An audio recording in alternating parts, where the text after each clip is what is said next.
What's going on, guys? The Android Show special episode for this year's Google I/O just wrapped up, and in that video, they announced a whole bunch of really cool stuff for your Android device. In this video, we're going to look at what they announced, and I'm going to try to break it down as best as I can without some of the PR speak and my thoughts added on instead. So the first, I would say, pretty substantial thing that they did announce in this is Material 3 Expressive. Now, this had been leaked prior in various different forms, but guys, this is essentially a new evolution of what Android devices are going to look like. It's taking Material U to a new level. So their aim is to make Android more expressive, and they give you all of these different examples of how things are changing. And you can immediately see several things here, like the font on the clock application, and just lots of changes to the UI really across the board. On the little Now Playing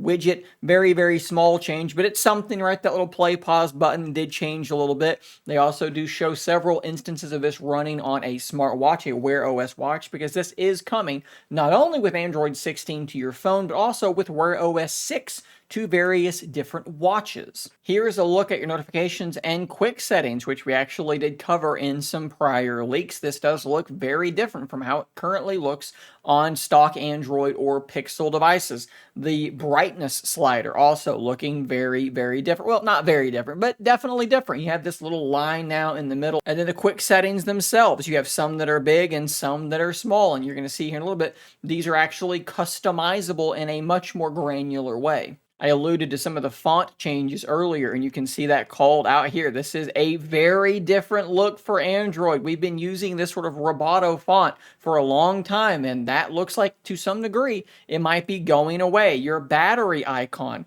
is becoming more dynamic. I know a lot of you guys ended up not liking this sort of thing with One UI 7. Android's doing something similar, it looks like, with Android 16. So they also talk about how some of the animations are changing as she goes to dismiss this application. You should be able to see the other two apps, as she puts it, they kind of huddle together a little bit more closely. And then if you let go of the app, the way that it sort of snaps back down into place is meant to look just a little bit smoother than before. But as you can see, tons of different UI elements are getting a fresh coat of paint as we're going forward. Lots of menus are sort of they're going away from being the bottom bar and being sort of these little floating pills at the bottom of the screens. And I think that that does look good. And if everything kind of gets that same cohesive look, I think that it could be really good. They show here several more apps like Google Photos. That looks very, very different. You have your Fitbit application, and that is Gmail. All of these are getting slightly redesigned looks. If we go back on Gmail here, the thing that I noticed is whenever they're dismissing that email, rather than being square, this area is also rounded off. Although I do want to point out that that corner radius does look like it's a little bit different than we've seen in the quick settings, and it's different from this little pill icon down here. So I do think that they could still do some more things. Like, I get that everything's rounded, but maybe everything should be rounded in the same way in a consistent manner. Maybe that's just my own pet peeve, but it's there. Something else that they do talk about are these sort of persistent notifications that we've seen in a similar way with the Now bar on Samsung devices. They're showing, I believe she mentioned, like a Grubhub order or an Uber Eats order or something like that. Yeah, Uber Eats. And it's going to be there on your always on display, but not only that, it's on your lock screen persistently where you can see the progress of it. And once the device is unlocked, you'll see this little pill appear at the top of the screen. This is just like the Now bar on Samsung devices. You click on it and it's going to open up. That's not a coincidence, guys. A lot of the time, Samsung will almost pioneer features for Google, things that will later be built into Android more directly, and that, I think, is kind of a collaborative effort here is what we're getting with this Now bar type clone.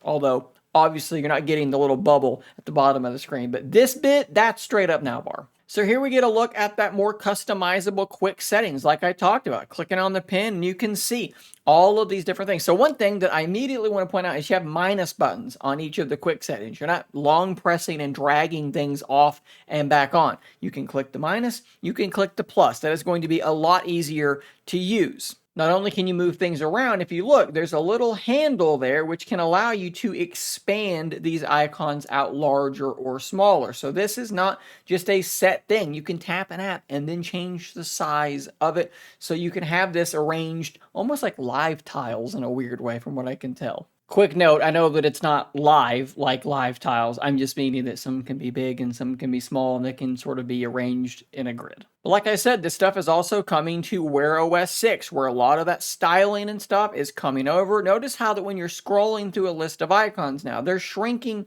at the top, a little bit bigger below. They're kind of changing shape to properly fit that rounded screen. They really hammered that home, was that it's on a round screen and it's really like accepting of that fact now. The corners of things are rounding off to fit that rounded screen. So a lot of the things that we're talking about, the changes in the appearance of Android 16, and Wear OS 6 for your watch should be rolling out relatively soon. Pixels, I believe, are getting Android 16 as soon as next month. Wear OS 6 will probably take a little bit longer.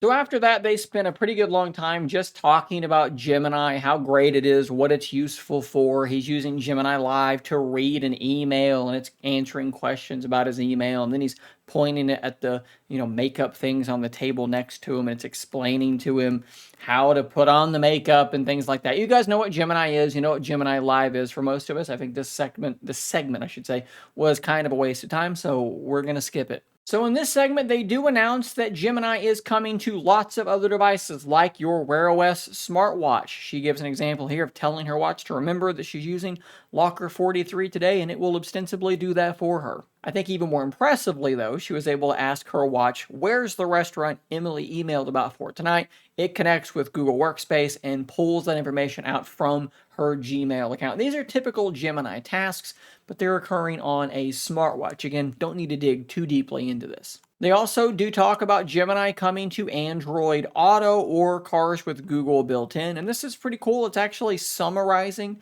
the notifications. This is something I'd like to see us have on our phones as well, but I think it makes a lot of sense to have in your car. And then she's able to actually respond to this notification directly into Android Auto, and she gives several things here, like telling it to translate it into Korean and adding an emoji, and it was able to do all of that for her. Google TV is also going to be picking up Gemini. You can see asking a more complex question in more natural language, and it is able to answer that question and present that information for them on the screen. These are all things that, again, we knew were coming, but now we have had formally announced. Maybe the coolest place that Gemini might be arriving, though, is this, Gemini on Android XR. Google is making their own version of Android to be used in VR headsets, mixed reality settings, smart glasses, so forth and so on. And as she says here, it's going to be there. Gemini will, of course, be part of their Android XR strategy. You can see a little headset as they slowly shift focus hanging out in the background of this shot. I believe that is the one from Samsung. So they give a quick little demo of this where you have Gemini popping up in a little bar in the bottom of what would just be your field of vision. Floating windows all around, Maps, Chrome, and then YouTube floating there in front of you. They describe a scenario where Gemini is helping you plan a vacation by pulling up all of those windows and kind of just giving you all of this stuff to work with all around you in three-dimensional space. So in this next section, they spend quite a bit of time talking about how Android 16 is going to keep you a little bit safer with things like on-device scam recognition and protection. But they also talk about big changes to the Android Find My Device network. It's actually going to have its name changed from Find My Device network to the Find Hub. And the reason that they give for this is because a lot of the things you're going to be finding now are not actually devices. They're building this functionality into lots of things like luggage or even skis. As you can see here, they're talking about some skis with this functionality built in. So rather than thinking about it as something you use to find your devices, it's the thing you use to find whatever. It could be your skis, your luggage, or even loved ones who have shared their location with you. This again goes with this idea of keeping things safe. Of course, the Find Hub, as they are calling it now, does need to continue to see lots of different improvements. Some things have worked really, really well. Some of my trackers have been extremely reliable. Like I've got several from Pebblebee, and some of them work great, and then other ones, for some reason, have had to be completely reset and reconnected on multiple different occasions to keep them working. I will say, though, that the ability to track your loved one's phone has been really, really cool for myself and my wife, and that has worked pretty much flawlessly. So it's been a mixed bag so far, so I do enjoy seeing them continue to add things to it. Just keep working on it, because there are still some rough edges. And then they wrapped things up with a pretty cool little tease as he pulls out a set of pretty normal looking sunglasses and puts them on, and basically gives us a little hint that, yes, Google is going to be talking about not just XR headsets like Samsung's, but also things like what you are seeing here, things that could pass as normal glasses. Let's go ahead and grab a screenshot. Can we zoom in? Do we see a camera on these? Is that a camera right here on this corner? There's something going on right there, right? Something kind of round looking. Could that be a camera? Are these truly smart glasses? They look quite thick over here, so I would imagine something's going on, and maybe this is something that has Gemini Live built into it, where you can be walking and talking and it sees what you see and it can answer questions. How cool would that be? Now, while that was pretty much everything that they announced in that event, I do want to quickly remind you that they do have another event coming, right? So on the 20th at 1 p.m. Eastern, the Google I/O 2025 keynote is going to happen. Now, keep in mind, this is going to be a lot of software stuff. If you don't like hearing the word AI, this will be an event to skip. We're not going to be getting the Pixel 10 at this event, right? That's going to be coming later on this year. The next I/O event, probably sometime around August. This is going to be centered around Android 16. Like I said earlier, probably rolling out to Pixel devices around June.